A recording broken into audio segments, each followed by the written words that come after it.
প্ৰায় সকলো মানুহেই জীৱনত এবাৰ নহয় এবাৰ বিশ্বাসঘাতৰ বলি হ'বলগীয়া হয়। আৰু এই বিশ্বাসঘাত আমি কোনো আন মানুহৰ পৰা নহয়, কিন্তু আমি অতিকৈ আপোন বুলি ভাবা নিজৰ মানুহৰ পৰা পাবলগীয়া হয়। বিশেষৰূপে আমি প্ৰেমিক প্ৰেমিকা বা পতি পত্নী, ওচৰ সম্বন্ধীয় মানুহবিলাকৰ পৰা এই বিশ্বাসঘাত পাবলগীয়া হয়।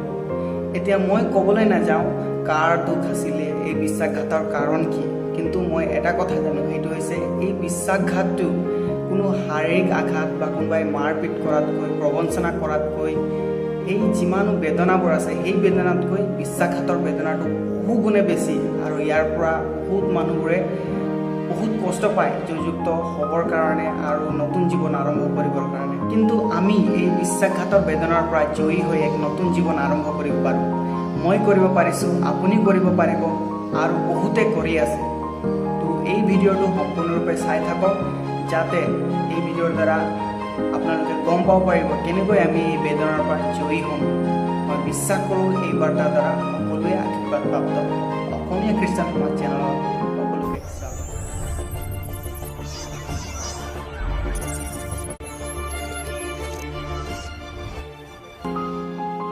প্ৰিয়সকল, মই বাইবেলৰ পৰা দুজন পাৰ্চনেলিটিৰ বিষয়ে ক'বলৈ বিচাৰিছোঁ। প্ৰথমজন হ'ল দাউদ।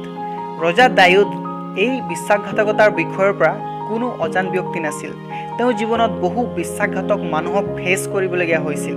যদি আমি গীতমালা 55 অধ্যায় 12-14 পদ পঢ়োঁ, ইয়াত এনেদৰে লিখা আছে, কোনো শত্ৰুৱে যে মোক নিন্দা কৰিছে এনে নহয়, পৰা হ'লে মই তাক সহিলোহেঁতেন। মোক ঘৃণাওতাই যে মোৰ বিৰুদ্ধে গৰ্ব কৰিছে এনে নহয়, পৰা হ'লে মই তাৰ পৰা নিজকে লুকুৱালোহেঁতেন। কিন্তু যি তুমি এজন আমাৰ দৰে মানুহ, মোৰ সংগী, মোৰ প্ৰণয়ৰ বন্ধু, তুমি তাক কৰিছা। আমি একেলগে মধুৰ সহযোগিতা কৰিছিলোঁ, লোকসকলৰ সৈতে আমি ঈশ্বৰৰ গৃহলৈ গৈছিলোঁ। প্ৰিয়সকল, এই বাক্যৰ দ্বাৰা আমি গম পাইছোঁ যে দাউদে নিজ বন্ধুসকলৰ দ্বাৰাই বিশ্বাসঘাতক পাবলগীয়া হৈছিল। সেইটো কোনো আন ব্যক্তি নাছিল। ঈশ্বৰক বিশ্বাস কৰা, যাৰ লগত দাউদে ঈশ্বৰৰ আৰাধনা কৰিছিলে, একেলগে সহভাগিতা কৰিছিলে, সেই লোকসকলে দাউদক বিশ্বাসঘাত কৰিছিল। এটা কথা মন কৰিবলগীয়া, যিমানে আমাৰ ওচৰত থকা ঘনিষ্ঠ বন্ধু বান্ধৱী বা ওচৰ সম্বন্ধীয় লোকসকলে যেতিয়া আমাক বিশ্বাসঘাত কৰে, সেই ঘাত বহুত পেইনফুল, আৰু সেই বিশ্বাসঘাত সিমানেই বেছি ডাঙৰ বেদনা আনে আমাৰ জীৱনত। দ্বিতীয় পাৰ্চনেলিটিটো হৈছে যীশুখ্ৰীষ্ট। যীশুখ্ৰীষ্টইও এই বিশ্বাসঘাতকতাৰ বেদনা সহিব নোৱাৰাভাৱে বহন কৰিব লগা হৈছিল। যিহুদা ইস্কৰিঅতিয়ে 30 পিচেছ অফ চিলভাৰৰ কাৰণে যীশুখ্ৰীষ্টক বিশ্বাসঘাত কৰিছিল। যদি আমি মথি 26 অধ্যায় 15 পদ পঢ়োঁ, তাক আমি গম পাওঁ। আকৌ গীতমালা 41 অধ্যায় 9 পদত এনেদৰে লিখা আছে, মোৰ যি অন্তৰংগ মিত্ৰ, যিজনক মই বিশ্বাস কৰিছিলোঁ আৰু যিজনে মোৰ লগত আহাৰ কৰিছিল, মোৰ সেই বন্ধুৱেও মোৰ বিৰুদ্ধে ভৰি দাঙিলে। আৰু আমি যদি যোহন 13 অধ্যায় 18 পদ পঢ়োঁ, ইয়াত যীশুখ্ৰীষ্ট বাক্য কৈছে, তোমালোকৰ সকলোৰে বাবে এই বিষয়ে কথা কৈছোঁ এনে নহয়, কিন্তু যিসকলক মই জানো তেওঁলোককহে মনোনীত কৰিলোঁ। তেওঁলোকক জানো, কিন্তু ধৰ্মশাস্ত্ৰৰ বচন সিদ্ধ হ'বলৈ যিজনে মোৰ পিঠা খায়, সেইজনে মোৰ বিৰুদ্ধে গেৰুৱা দাঙিলে। প্ৰিয়সকল, অতিকৈ আপোন বুলি ভবা নিজৰ ঘনিষ্ঠ বন্ধুৰ পৰা আমি কেতিয়াবা বিশ্বাসঘাত পাবলগীয়া হয়। আৰু সেই ঘাত যেতিয়া আমি পাওঁ, সহন কৰিবলৈ আমাৰ কাৰণে অতি কঠিন। কিন্তু আমাক যীশুখ্ৰীষ্টৰ সঁহাৰিকো চাব লাগিব, তেওঁ কি শিকালে আৰু তেওঁ কেনেকৈ এই বিশ্বাসঘাতকতাৰ ৰিপ্লাই কৰিছিলে। যীশুখ্ৰীষ্টই যিহুদা ইস্কৰিঅতৰ কোনো সুদবিচাৰ কৰা নাছিল বা কোনো তিতা মনোভাৱ বা তেওঁক খং কৰা নাছিল। বিশ্বাসঘাতৰ সেই চুমাৰ বিপৰীতে খ্ৰীষ্টই যিহুদাক বন্ধু বুলি কৈছিল। মথি 26 অধ্যায় 50 পদ। প্ৰিয়সকল, বিশ্বাসঘাতকতাৰ বেদনাৰ পৰা ওলাই অহা বহু কঠিন, কিন্তু ইম্পচিবল নহয়। আমি বহু ষ্টেপ লৈ ইয়াৰ পৰা জয়ী হ'ব পাৰোঁ। এই বিশ্বাসঘাতকতাৰ বেদনাৰ পৰা আমি জয়যুক্ত হ'ব পাৰোঁ আৰু এক নতুন জীৱন আৰম্ভ কৰিব পাৰোঁ। আমেন। আহক আমি কিছুমান উপায়সমূহ চাম। গীতমালা 55 নম্বৰত দাউদে বিশ্বাসঘাতকতাৰ বেদনাৰ কথা কোৱাৰ পাছত তেওঁ ইয়াৰ পৰা জয়ী হ'বলৈ কিছু পথো দৰ্শাইছে।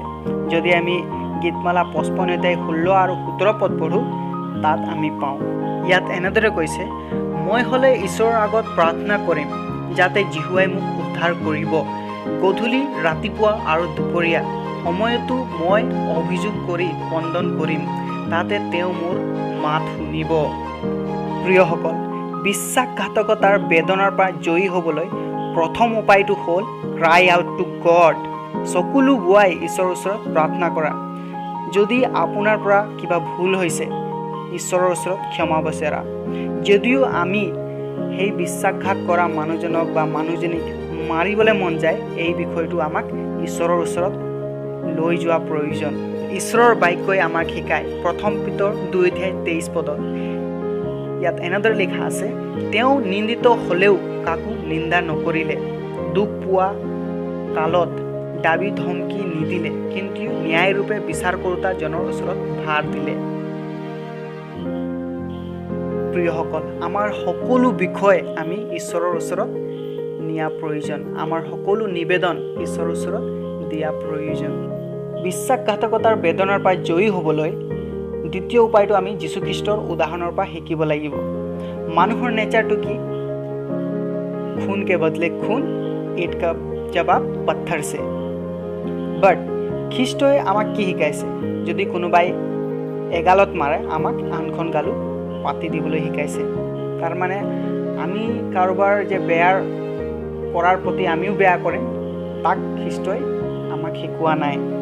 যিজনে যাতনা কৰে আমাক, তেওঁলোকৰ কাৰণে প্ৰাৰ্থনা কৰিবলৈ আমাক খ্ৰীষ্টই শিকাইছে। মথি 5:39 আৰু 44। খ্ৰীষ্টই নিন্দিত হ'লেও কাকো নিন্দা নকৰিলে, তাক আমি 1 পিতৰ 2:23 পঢ়িবলৈ পাওঁ। আজি আমি তেওঁৰ শিকোৱা পথ পাহৰিছোঁ নেকি? প্ৰিয়সকল, আমাৰ চাৰ্কামষ্টেঞ্চেছ, আমাৰ জীৱনৰ সমস্যাসমূহ আমাক বিপথে নিছে নেকি? প্ৰিয়সকল, আজি আমাক নিৰ্ণয় লোৱা প্ৰয়োজন।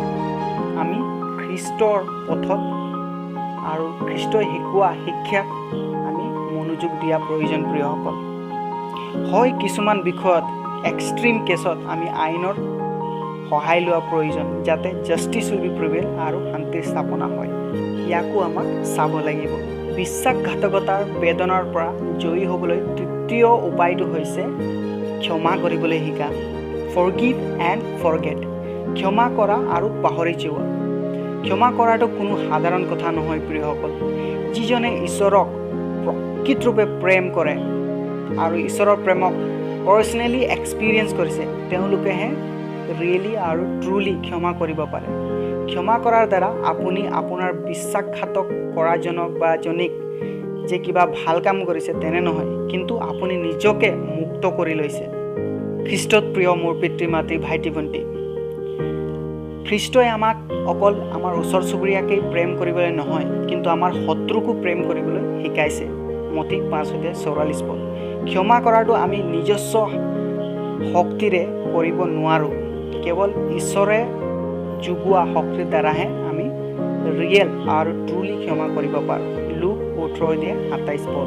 ঈশ্বৰৰ প্ৰেমক পাৰ্চনেলি অনুভৱ কৰা লোকসকলেহে প্ৰকৃততে আৰু নিস্বাৰ্থতাৰে প্ৰেম কৰিব পাৰে, আৰু ঈশ্বৰৰ আত্মাৰ দ্বাৰাহে আমি আমাৰ নিন্দকসকলক আৰু বিশ্বাসঘাতকসকলক প্ৰেম কৰিব পাৰোঁ আৰু তেওঁলোকক ক্ষমা কৰিব পাৰোঁ।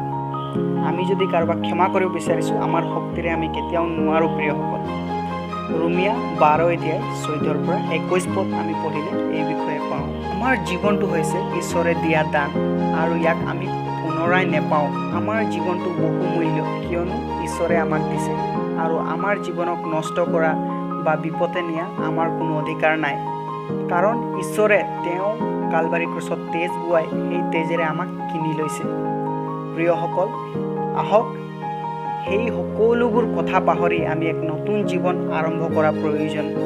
আৰু আগত যি হ'ল, এতিয়া আমি এক নতুন জীৱনৰ লগত আগবঢ়া প্ৰয়োজন।